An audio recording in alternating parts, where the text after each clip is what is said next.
ત્યાં ત્યાં વાર્તામાં તમે જુઓ, જો મહાપ્રભુજી ગુસાઈજીના ચરિત્ર તમે જુઓ, કઈ રોજ 56 ભોગ નથી કર્યા. કેવા કેવા સંજોગો સામે આવ્યા છે મહાપ્રભુજીના. ત્યારે 84 બસુબાન તમે જુઓ કે ઘણી વાર પ્રદક્ષિણા કરતા કરતા એ દિવસમાં કઈ ન હોય તો ઠાકોરજીને ભોગ ધરવા એક ઘાટ પણ ન હોય. એવા એવા દિવસો મહાપ્રભુજીએ આપણા બધા માટે ઉપવાસ કરીને ગાળેલા છે. કોઈ હવેલી નથી, ભોગ રાજભોગ નતા આવતા. તમે મહાપ્રભુજીના શ્રમનો વિચાર કરો, જીવન ચરિત્રને વાંચો તો ખબર પડે. ગુસાઈજીના જીવન ચરિત્ર, ગોકુલનાથ આપણા આચાર્યોના જીવન ચરિત્ર જયારે વાંચીએ ત્યારે ખબર પડે કે મહાપ્રભુ પ્રદક્ષિણા કરી લીધી, બધા દિવસ ધર્મ, અરે એક એક કેવા દિવસો હતા. ક્યાં ક્યાં મહાપ્રભુજી પધાર્યા છે. 2 ટન ભોજનની પણ વ્યવસ્થા ન હોય અને ત્યાં ત્યાં પણ આપણા માટે ભૂખ્યા રહીને પણ મહાપ્રભુજી એક એક ગરીબમાં ગરીબ ઝૂંપડામાં રહેતા દૈવી જીવના ઘર સુધી મહાપ્રભુજી પહોંચ્યા છે અને એના માટે ઠાકોરજી પધાર્યા. આ વૈભવ ભક્તિ માર્ગનો છે. વૈભવ કેવળ પેલા ઘી તેલના કુવા નાખવા પણ એ તારા ઉદ્ધાર નહીં કરે. તારે ઠાકોરજી પર શ્રદ્ધા તારો ઉદ્ધાર કરે. લોકો વૈભવથી બહુ વંચાય છે. આજે તો હીરાનો મુગટ, એટલે આજે તો દર્શન કરવા જાઓ, આજે તો આનો મુગટ, તો એ બધા ઠાકોરજી આગળ કાંઈ નથી. આપણો સાચો વૈભવ આવા ભગવદીઓ છે કે સ્વયં ભગવાન જેને આધીન થઈને વશ થઈ જાય. એટલે ભાગવતજીમાં પણ આ જ વાત કહી છે, સકલ ભુવન મધ્યે નિર્ધનાસ્તે ધન્યા ભક્તિ સૂત્રોપનદ્ધઃ. ભાગવતના મહાત્મ્યમાં આવ્યું કે એક ભક્તિની પાંદડી ડોરથી બંધાઈ ભગવાન પોતાના વૈકુંઠની બધી સગવડતાઓ છોડી ભક્તોના ઝૂંપડામાં આવીને આનંદ કરતા થઈ જાય છે. આનાથી મોટી ભગવાનની કૃપા થઈ છે. એક નાનકડા ઝૂંપડામાં આપણે તો ભક્તાભિલાષા ચરિતાનુસાર વાર્તા સાહિત્યના પ્રમાણ તમે જુઓ, ભક્તોની અભિલાષા એના સુખ માટે, એની ઈચ્છા માટે. પેલા ગરીબ વૈષ્ણવને કહ્યું કે ઘી ઓછું છે, લાલનને રાજભોગ કરો, તો ઉપરની 4 ઘી વાળી ચોપડી રોટલી અને નીચે કોરી રાખી કે પ્રભુ 4 આરોગશે, એમનું પેટ ભરાઈ જશે, પછી સૂકી ઊંઘ લઈ જશે. આ તો ભક્તાભિલાષા ચરિતાનુસારી ઠાકોરજી એવા કૃપાળુ કે કોરી આરોગી ગયા અને ઘી વાળી વૈષ્ણવ માટે રહેવા. આવા પુષ્ટિ પુરુષોત્તમ. પેલું એક જ ઝૂંપડામાં વૈષ્ણવ રહે અને એમ થાય કે ઠાકોરજી અહીંયા બિરાજે, હું સેવક છું, તો કઈ રીતે અહીંયા રહું ઠાકોરજી પાસે. પ્રભુ પ્રેમથી પોડે એટલે હું ઝૂંપડાની બહાર સુઈ જઈશ અને ભલે એક જ ઓરડાનું ઝૂંપડું, પ્રભુ પ્રેમથી પોડે. અને બહાર એટલો વરસાદ પડે, અહીંયા ઠાકોરજીને નીંદ ના આવે, એટલે મારો વૈષ્ણવ પલળી રહ્યો છે. દરવાજો ઠાકોરજી અંદરથી ખટખટાવ્યો અને ખોલ્યો ને કહ્યું, તું અંદર આવી જા. હું સૂતો હોઉં ને તું જાગતો હોય તો મને ક્યારેય નીંદ ના આવે. મને તો વૈષ્ણવ પ્રેમથી સૂઈ જાય, નિશ્ચિંત અને સંતોષથી સૂતો હોય ત્યારે મને નીંદ આવતી હોય છે. એટલે મને સૈયામાં ઓડાડીને જતો રહે તેમ ન માનતો કે હું પહોંચી ગયો. મારો વૈષ્ણવ પ્રેમથી સૂઈ જાય ત્યારે જઈને હું સૂઉં છું. એટલે તમારા ઘરે પણ તમને એમ લાગે કે મેં ઠાકોરજી પહોંચાડી દીધા, પણ એ તો નિશ્ચિત થઈને ત્યારે પહોંચે છે જ્યારે તમે શાંતિથી સૂઈ જાઓ છો. એ તો માં જેવો છે ને, કે માનો સ્વભાવ કેવો હોય, બાળક સૂઈ જાય પછી જઈને માને નિશ્ચિત ઊંઘ આવે અને જ્યાં સુધી જાગતો હોય તો માં 2-4 વાર જઈને જોઈ આવે કે કઈ જાગતું તો નથી, રડતો તો નથી. આપણા લાલન, આપણા પ્રભુ પણ એવા છે. તમે ભલે એનાથી નિશ્ચિત થઈ ગયા કે ચલો પ્રભુ પહોંચી ગયા, શાંતિ, પણ એ શાંતિ નાખે એવો નથી. જ્યાં સુધી તમે પેટ ભરી ભોજન કરી અને બધું નિવારણ કરી શાંતિથી સૂઈ ન જાઓ ત્યાં સુધી એને પણ નીંદ આવતી નથી. એ તો જાગે. અરે મહાભારતના પ્રસંગો, ભાગવતજીના પ્રસંગો એના પ્રમાણ.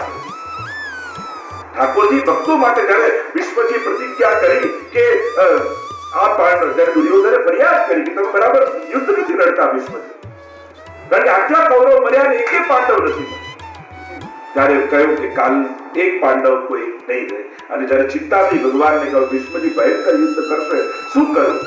એટલે મંત્રણા બોલાવી આખી રાત અને બધા પાંડવ જોડે ચર્ચા કરી રહ્યા છે કે કાલે હું અર્જુન જોડે ભયંકર યુદ્ધ કરીશ. એ વિશ્વજીએ કહ્યું છે તો કરવું શું, કઈ રીતે યુદ્ધ લડવું? અને બધા જોડે ચર્ચા કરતા હતા ત્યાં ભગવાનનું ધ્યાન થયું કે બધા બેઠા છે પણ અર્જુન નથી. પૂછું કે અર્જુન ક્યાં ગયો? કે તો શાંતિથી સૂતો છે. અરે એના માટે અડધી રાત અમે જાગીને સુઈ ગયો.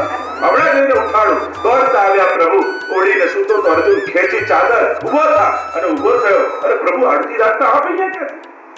અરે તારા માટે અમે ચિંતા કરીએ છીએ કાલે તારું શું થશે. અમે અડધી રાત જાગીએ છીએ અને તું સુવે છે શાંતિથી. આવું કેમ?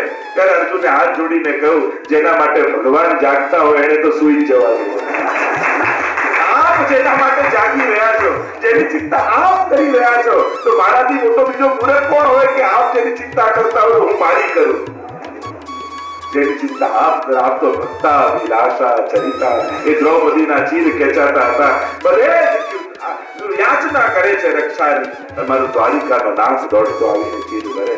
ભક્તા વિલાસા ચરિતા, એવા અનેક પ્રસંગો. તમે 252 84 ભાગવત, આ એક શબ્દમાં આખું ભાગવતજી આવી. ભક્તા વિલાસા ચરિતા. ભક્તોની ઈચ્છાને પૂરા, એ વિદુરજીની ઈચ્છા હતી કે પ્રભુ મારા ઘરે પધારે, અને દુર્યોધનના 56 ભોગને ઠોકર મારી પ્રભુ પધાર્યા છે છિલકા રોગવા. આવા ભક્તા વિલાસા ચરિતા, ભક્તોની અવિલાસા અનુસાર ચરિત્ર કરવા વાળા. એટલે ભગવાનનું કાંઈ નક્કી હોતું નથી, એ નક્કી આપણે મનોરથ કરીને કરીએ છીએ. ભક્તની અંદર જેવા મનોરથો જાગતા જાય ને એવું ઠાકોરજી નક્કી કરતા જાય. અને એટલા માટે તમારી જેવી ઈચ્છા હશે, અને એટલા માટે જ કહું છું, પ્રભુ પાસે જ્યારે જાઓ ત્યારે મનમાં ઉત્તમ મનોરથો લઈને જજો, ઉત્તમ વિચાર લઈને જજો. કારણ એક પ્રયોગ કરી જજો. તમે જેટલી વાર સેવામાં હો અને તમારી જે અલૌકિક ઈચ્છા હોય એ સેવામાં હો ને ત્યારે એનું ચિંતન કરજો, મારે આ કરવું છે, આ કરવું છે, આ કરવું છે. ગેરંટી આપું છું, 1 વર્ષમાં તમારો એ મનોરથ પૂરો થશે. સેવા કરતા હોય ને ત્યારે ઠાકોરજી આપણું હૃદય રૂપી ભાવ રૂપી ખેતરને ખેડતા હોય છે, અને ત્યારે તમે મનોરથ રૂપી બીજ વાવી દો ને તો એમાં ફળ ચોક્કસ આવે. અને ઠાકોરજી પોતાના નેત્રોના હળથી, ઠાકોરજીના નેત્ર કેવા છે કટાક્ષ, એના હળથી આપણા હૃદયના ખેતરને ખેડે. તમે ઝારી ભરો એટલે યમુનાજી એમાં જલ છાંટે, અને તમે મનોરથના બીજ વાવી દો, તે ફળ રૂપે તમને પ્રાપ્ત. બસ આટલું ગણિત જોવે છે. એટલે જ્યારે પણ પ્રભુ પાસે છો ત્યારે કોઈ હીન વિચાર ન કરતા, કોઈ દુર્વિચાર ન કરતા, કોઈ લૌકિક વિચાર ન કરતા. પ્રભુ પાસે કમથી કમ જ્યારે તમે સેવામાં એન્ટર થાવ ત્યારે પ્રભુને જ યાદ કરો, પ્રભુ હવે 1 કલાક પ્લીઝ એવી કૃપા કરજો કે આપના સિવાય કોઈ યાદ ના આવે. હવે આપનો થઈને આપની સેવા કરો. અને નક્કી કરી, કારણ કે તમારો બહુ પ્રેશિયસ ટાઈમ છે, બહુ મહત્વનો ટાઈમ છે, જેટલો ટાઈમ તમે ભગવાન આપ્યો છે. કારણ કે બહાર પુરુષાર્થ છે, અહીંયા ભાગ્ય છે.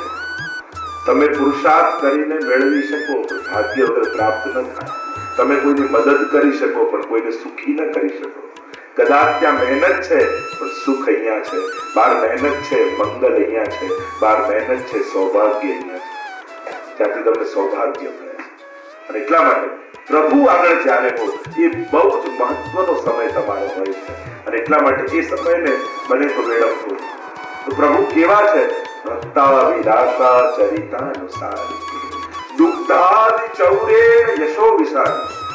દુગ્ધાદિની ચોરી કરી ભગવાને યશનો વિસ્તાર કર્યો. હવે વિચાર કરો, કોઈના ઘરે ચોરી કરવા તમે જાઓ અને પકડાઓ, તમને કોઈ ચોર કે તો તમારો યશનો વિસ્તાર થાય કે અપયશનો? કોઈને ત્યાં ચોરી કરતા પકડાયા તો યશ ફેલાય કે અપયશ?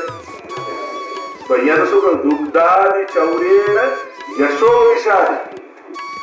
દુગ્ધાદિની ચોરી કરી ભગવાને યશનો વિસ્તાર કર્યો. તો યશ કયો કર્યો?